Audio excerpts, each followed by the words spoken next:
Целью данного исследования является комплексный анализ одного из важнейших элементов традиционной культуры абхазов и адыгов в Турции – их обрядовой и песенно-инструментальной традиции. Исследование в основном направлено на изучение свадебной обрядности и связанных с ней песен, музыкальных инструментов, танцевального искусства абхазов и адыгов в Турции, а также детского фольклора.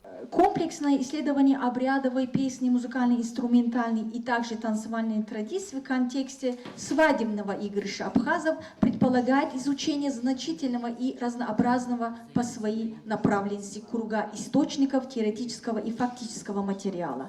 Исходя из этого, наше исследование опирается на широкую истоочниковедческую базу, включая в себе несколько категорий источников. Особое значение при написании данной работы имели новые полевые материалы, собранные во время экспедиционной работы в Турецкой Республике. Как утверждает автор диссертации, песенный фольклор абхазо-адыгской диаспоры Турции долгое время развивался изолированно от исторической родины. Поэтому он характеризуется рядом специфических черт, позволяющих рассматривать ее как часть общей абхазской и адыгской музыкальной культуры. Дежин Али Чурей изучила музыкальную культуру 7 регионов Турции, где компактно проживают адыги и абхазы.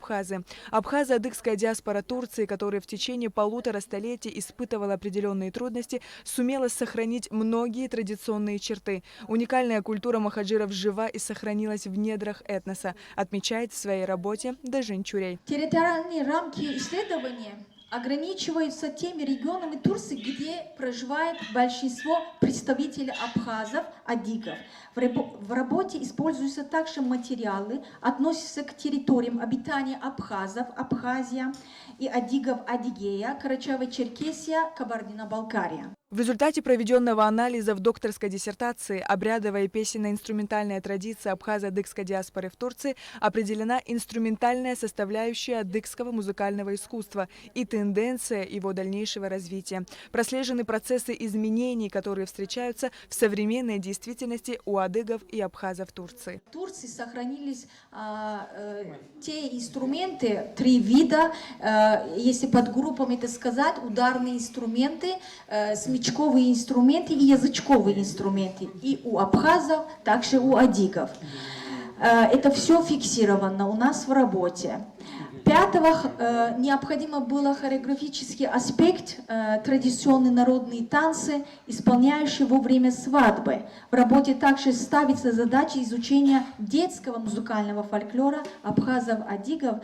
Здесь очень важно, потому что детский фольклор в целом, и тем более музыкальный фольклор, нами фиксировано 25 песни, из них лирические и колыбельные песни. Сегодня на абхазском языке каждая мать может, мама, петь для своего ребенка. Защита проходила частично в онлайн-формате из-за введенных ограничений и в России, и в Абхазии в целях недопущения распространения коронавирусной инфекции. Сегодня у нас, как говорят, немного гибридная форма, смешанная форма проведения мероприятия. Она сочетает в себе 2 формы проведения, участия коллег, имеющих отношение к процедуре защиты в режиме онлайн на платформе Zoom и в реальной обстановке. В состав разового диссертационного совета вошли 15 человек. 6 из них вышли на связь онлайн, 2 отсутствовали. Тема интересная, общая традиционная культура этих народов, связанная с их общим происхождением. И поэтому я думаю, что заинтересует каждого. В итоге все члены Совета единогласно приняли решение присвоить докторскую степень Дежин Али Чурей. Нужно отметить, что Дежин из 7 махаджиров, проживавших в Турции. Сама она уже давно живет в Абхазии. Дежин первая, кто посвятил свою научную работу адыго-абхазской фольклористике и успешно защитила докторскую диссертацию по теме «Обрядовая и песенно-инструментальная традиция абхазо-адыгской диаспоры в Турции». Эта тема близка ей самой. Она с удовольствием играет на флейте. Кроме того, Дежин Чурей – автор 45 научных работ на русском, турецком, английском и кабардинском языках. Сария Гварацхеля, Инала Гухава, Абхазское телевидение.